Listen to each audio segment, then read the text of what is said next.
Hi guys. Өнөөдөр бүгдээрээ 2004 онд дэлгэцнээ гарч байсан алдарч жүжигчин Том Хэнксийн гол дүртэн тоглосон Терминал хэмээх киноны товчлыг ярилцгаана.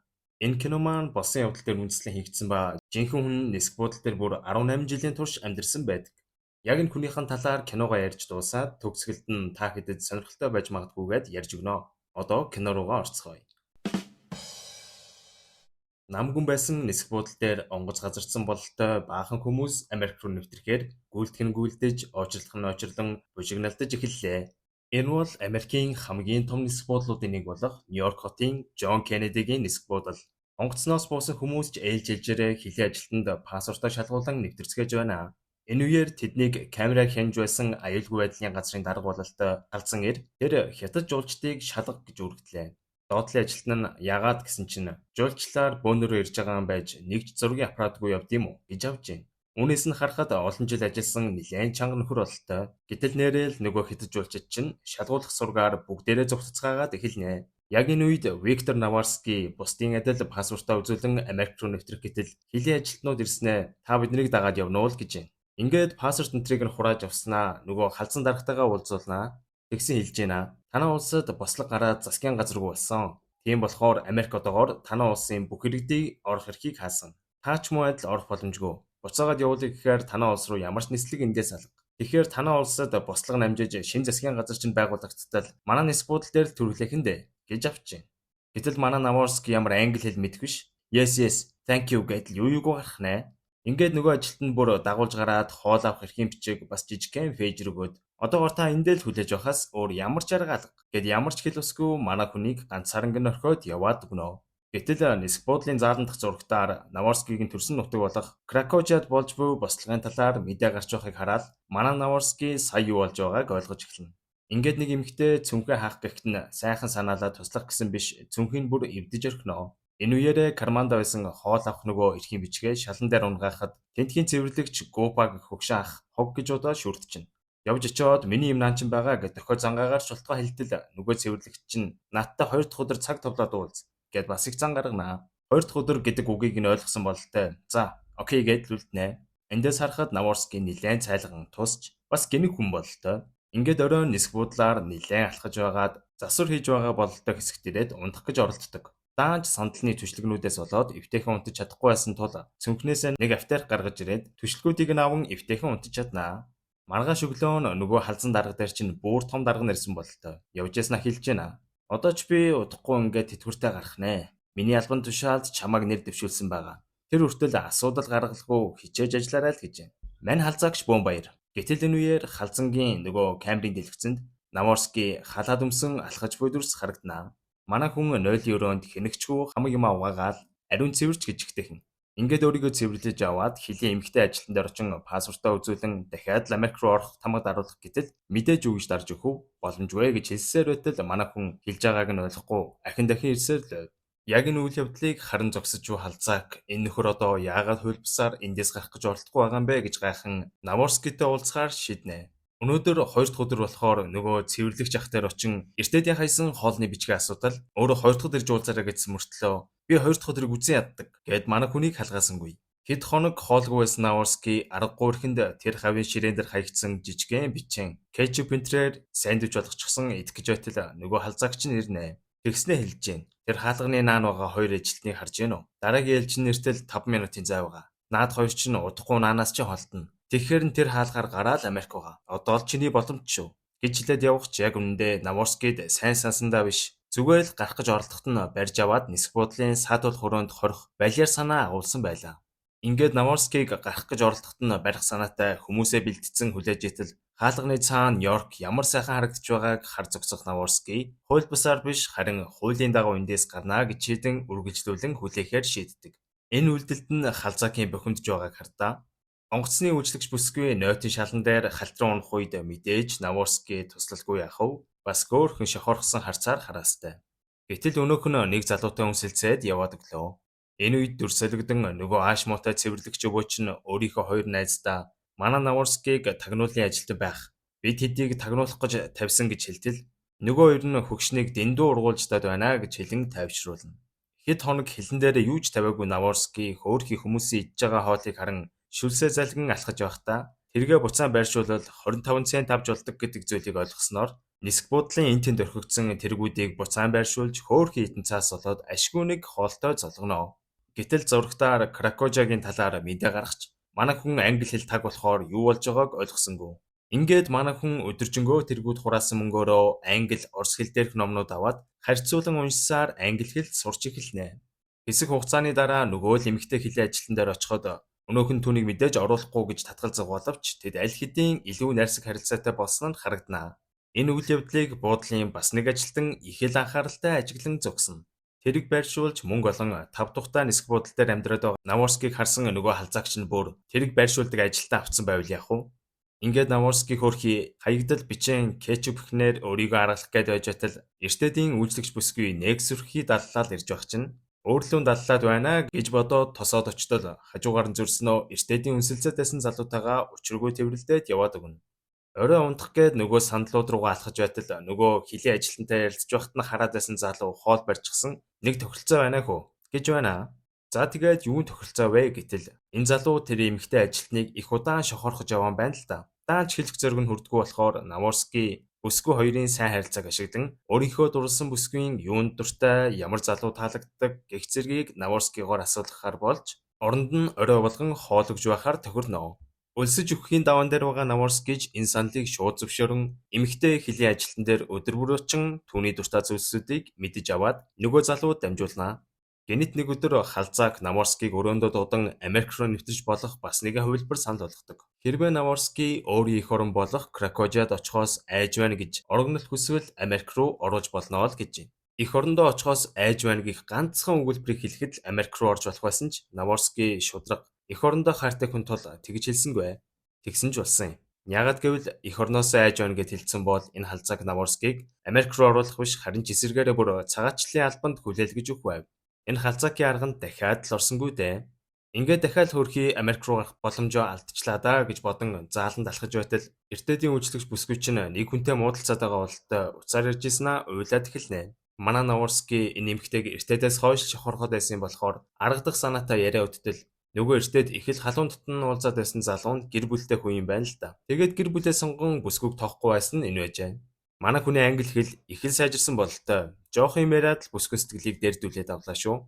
Гэтэл сэтгэл нь хөдөлсөн бүсгүй манай хүнийг орой хоолнд урагч нисгуудлаас гарч чадахгүй гэдгээ хэлтэл мань бүсгүй өөрийг нь голчлоо гэж бодоод буруу ойлгоод яваад өгдөг. Ингээд бүсгүйн сэтгэлийг татахаар шийдсэн Наворский нисэх буудлын хоолны газар, кофе шоп, гутлын дэлгүүргээд бараг бүх газраас ажил асуусан боловч хэн ч Наворскийг авахгүй. Ингээд баг зэрэг сэтгэлээр унсан Наворский өөрийн амардаг газраа ирэн тэр хавийн ханыг янзын болгож орхино. Энэ хэсгийг дааж авсан бригадын дарга нь өглөө нэрж харснаа Наворскигийн чадварыг биширч түүнийг тэр дорн ажилд авч орхино. Ингээд манай хүн шууд салинжиж гарнаа. Энэ өрөө өнөөх эмэгтэй ажилтанд дурласан залуу Наворскийг хамт хүзэрдэхийг өрөх үед нөгөө аашмуудаа цэвэрлэгч ах дахиад Наворскийг тагнуул гэж хардан бүр чагнах тохиромжтой ч байж магад гэж аавна. Мань хүний сэтгэлийг амраахын тулд бүр Наворскийг рентген төхөөрөмжөөр оруулж байж л эцэст нь итгүүлнэ. Ингээд манай хэд хүзэр тоглон Наворскитэй дотн танилцж найзууд болж эхэлдэг. Дүрс солигдсон өнөөх үйлчлэгч бүсгүйтэй дахин таарах ба энэ үед тэд адилхан түүх сонирхдог сонирхол нэгтнүүд гэдгээ олж мэддэг. Ингээд жаал ярилцж байгаад бүсгийн дараагийн нислэгээр ирэх үед нь хамт хоолнд орохоор тохирно. Наворскийг нисэх буудлын засварыг хариуцаж ажиллаад байгааг олж мэдсэн халзаак бригадын даргалуун ярин бичвэрэмтгүү үнийг ажилуулсан гэж дарамтлаж байгаад Наворскийг ажилгүй болгож орхидог. Тэгснээ энэ тэдхийн байгууллагууд руу ярин Наворскийг шилжүүлэх гэж оролдсон ч бүтлгүйцээр. Энэ нөхрийн хувьд Наворскийг энэ нисэх буудлаас л холдуулах нь туйлын хүсэл нь болсон мэт байлаа. Гэтэл генет нэг асуудал гарч ирэн нисэх буудал буусан нэг орос хүн уйман шүгэн тайраад тэрүүгээр нэг бууин болж илоо. Ингээд орсоор ойлгох хүн байхгүйсэн тул Наворскийгоор орчуулга хэлгүүлээд оронд нь Америк руу оруулахаар тохирдог.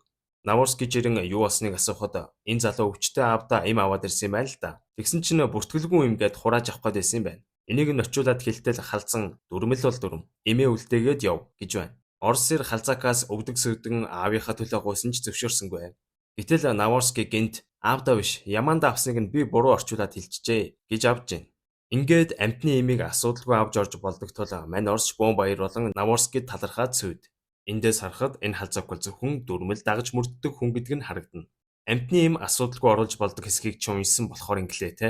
Чамайг бүр мөсөн Америк руу оруулахгүй болгоод үгүй л доо. харж байгаарай ч юм уу. Гээд Наворскийг барьж аваад дарамтлаж байх зуур дарга нар нь ирчихсэн халзаагийн даргач урам нь хугарсан байдалтай харан зогсож байлаа. Тэгээд халзаагт хэлж гин. Дөрмийг баримтлах нь зөв өө. Гэхдээ хаяа хүнээ илүү тавих нь чухал шүү. Наворскийг тэр залуугаас ганц хоёр юм сурж ав гэж хэлээд хаалга савн гарна. Энэ үед цэвэрлэгч ах Наворскигийн саяны үйлдэлийг нисэх буудал даяар ярьж нисэх буудлын ажилтнууд Наворскигийн хүн чанартай үйлдэлийг сайшаан түүнийг хүндэлцгээж эхэлнэ. Үйлчлэгч бүсгүйг хүлээх зураа цэвэрлэгч ах Наворскид хандан өөрийн түүхийг ярьдаг. Тэр 23 жилийн өмнө энэтхэгт нэг хүнд хэрэг толбогдоод тэндээс зугтан Америкт ирж ажиллаж байгаагаа хэлдэг. Ингээд бүсгүй ирэх цаг болж түүнийг ирэхэд манай хэд хөөхөн комби зохиодсон. Наворскитой санаандгүйгээр таарсан мэтээр уулзуулнаа. Hey, will you watch? Oh, I'm fine. Ингээд ярьснараа ресторанд хоол идэхээр нисэх буудлын дээд давхар руу гарцгаана. Тэнд нөгөө хэд чинь хөөхөн ширээ энтер засцсан. Нэг иймэрхүү. Cannelloni. Манайх хоёр илүү дотн ярилцсан улмал сонирхол адилхан болохоо олж мэдцгэн бүсгүйн дараагийн нислэгийн дараа дахин уулзахаар болно. Үүнд урамсан Наворский нисэх буудлын хуучин угаалтуурыг дахин янзалж засж байгаагаар харагдана. Энэ үед нөгөө найз нь ирэн өөрийнх нь төлөө сүүлийн удаа нэг зүйл хийж өгөхийг гуйсан нь дурлал бүсгүйд нь гэрлэг санал тавихыг дамжуулах байв. Наворский харин түүнд хандан би чамд тусланаа. Харин тэр сайн охин шүү. Түүнийг битгий гомдоогоор гэж амлалт аваад эмэгтэй хилээ ажилтан дээр очин бүгжийг нь өгж гэрлэг саналыг нь дамжуулна. Нөгөө бүсгүй маань гэрлэг саналыг нь хүлээ авснаа илэрхийлж бүгжийг нь зүүн ирснээр тэр хоёр эцэст нь уулзцгаана. Удалгүй бүр нисэх буудал дотроо хурмайж хийгээд амжина. Ингээд удалгүй үйлчлэгч бүсгүй нислэгээ дуусгаад Наворскитой уулзах гээд иртэл түүнийг халзааг хүлээн авч уулзаад Наворскигийн талаарх бүх хүннийг нь хэлж орхино. Удалгүй тэр хоёр уулзан Наворский түүнд зориулах хийсэн бэлгээ үзүүлтэл нөгөө янзлаад байсан угаалтураа гялтгансан усан өргөлөөр болгоодохжээ. Даанч ус нь гардаггүй. Гэтэл үйлчлэгч бүсгүй Наворскигоос яагаад үнэнээ хэлдэггүй? Бас тэр байн авч яваад байдаг лаасан дотор чи юу аа гэж асуухад Наворский түүнд үнэнээ хэлдэг. Энд миний аав байгаа гэж хэлэн лаазаа харуулхад үйлчлэгч бүсгүй аавыгаа лаазалцсан биш үсттэй гэж аянгуу асуухад манай хүн энэ лаазанд миний аавдаа өгсөн амлалт байгаа. Аав маань амьд ахуйда энэ хамтлагийн үнж фэн байсан. Хамтлагийн бүх гишүүдийн гарын үсгийг цуглуулж исэн ч нэг л гишүүнийх нь гарын үсгийг авч чадаагүй өнгөрсөн. Би түүний хүслийг биелүүлж тэр гишүүнийх нь гарын үсгийг авахар Америк руу ирсэн гэж хэлдэг. Үүнийг сонссон бүсгүй Наворскийг яг ямар хүн бэ гэдгийг нь ойлгосон бололтой түүнийг уучлан үнсдэг. Өглөө болох үед Наворскигийн найзууд түүнд Кракожиад дайн дуусаж инх цаг ирсэн сайн мэдээг дуулган тэр хэд бөөн найрхуур болцгоон бужигнаж байх үеэр нөгөө үйлчлэгч бүсгүй чинь нэрээд найзаараа дамжуулан түүнийг нэг хоног Америкт яаралтай шугамаар оруулах эрхийг олж авсан гэдгээ хэлээд Наворскид өгдөг. Даанч дахин Наворскитой уулзах чадахгүй гэдгээ хэлэн цааш явах ба тэр эрхийг олж өгсөн найз нь нөгөө л уулзаад байдаг гэр бүлтэй залуу нь байж. Тэр Наворскид энэ эрхийг нь олж өгөхийг энэ залуугаас гуйн буцаад өвдөрсөн бололтой. За ингээд энэ хуудасаа бариад эмэгтэй хилээ ажилтан дээр очтол өнөөх халзаагийн чинь гарын үсэг шаардлагатай гэж сонсоод халзаак дээр яваад ортол өнөөх нь юу гэж л гарын үсгээ зурж өгөв. Тэгснээ хэлж байна. Би хүссэн албан тушаалдаа очиж чадахгүй нь бол та. Чи ч гэсэн хүссэн газар руугаа адилхан орж чадахгүй гэж мэдээрэй. Гэж хэлээд одоо танаа улс руу нислэг явж эхэлсэн. Өнөөдөр чамайг буцаана. Тэгэхэд энэ удаад Наворский уурлан би заавал Америк руу орчход харна гэж хариулдаг. Наворскигийн энэ үгийг сонссон халзан зөрүүлээд хэрвээ чи одоохон буцахгүй бол чиний тэр найз цэвэрлэгчийг гэмт хэрэг хийж байсан энтгэг рүү буцаана. Бас тэр чамайг хооллоод байдаг найзыг чинь ч гэсэн ариун цэврийн дүрм санаатай зөрчсөн гэд ажлаас нь хална гэж занал хэлэхэд найзуудаа хамгаалахын тулд Наворский тэгээд яах юм? За тэгвэл би буцъя л гэж хариулж байна. Энэ бүхнийг хажууханд нь сонсч исэн хилээ ажилтан залуу Наворскигийн найз Ашмотой өвөөдөр очин саяны болсон бүх явдлуудыг хэлтэл өвөө өөрөөс нь оллоо гэж үзээд Наворскигийн суух онгоцыг зориуд хойшлуулан өөрөө цагдаа нарт баригдахва Наворскиг заавал зорилгоо бүтээгээрэй гэж орлоод гэж хэлж байгаа нь харагданаа. Энэ бүхнийг хараад зориг орсон Наворский Америк руу орохоор зориг шулуудан алхах үеэр тэр авийнхан хамгал байдгаа барьж гүн бүгд хамтдаа түүнийг гаргаж өгөхөөр яг нисэх буудлын хаалган дээр тулж ирэх үед халзаагийн тушаалаар баахан хамгаалалтын ажилтнууд зогсож гинөө. 9 сар энд амьдарсан түүнийг ямар хүн болохыг маш сайн мэдэх хилийн хамгаалтын ахлах ажилтан түүнд Наворский эргэж хар гэж хэлэгч хүрмээ өмсүүлээд гадаа их хүйтэн байна. Дулгаан яваад зорьсон газраа хүрээд ирээрэй гэж хэлэн амжилт хүсээд дур мэдэн түүнийг хаалгаар гаргаад явуулчихнаа. Үүнийг камераар хар зогссон халзаак бүр галзуурах нэ. Ингиж нэг 9 сар нисэх буудлын дээр амьдарсны эцэст гарan Америкийн газар шороон дээр зогсон цэвэр агаар амьсгалж байх зуур үйлчлэгч бүсгүй ажилдаа ирж байхдаа тарах ба бие рүүгээ харан инээмсэглээд хоёр тийшээ салцгаана.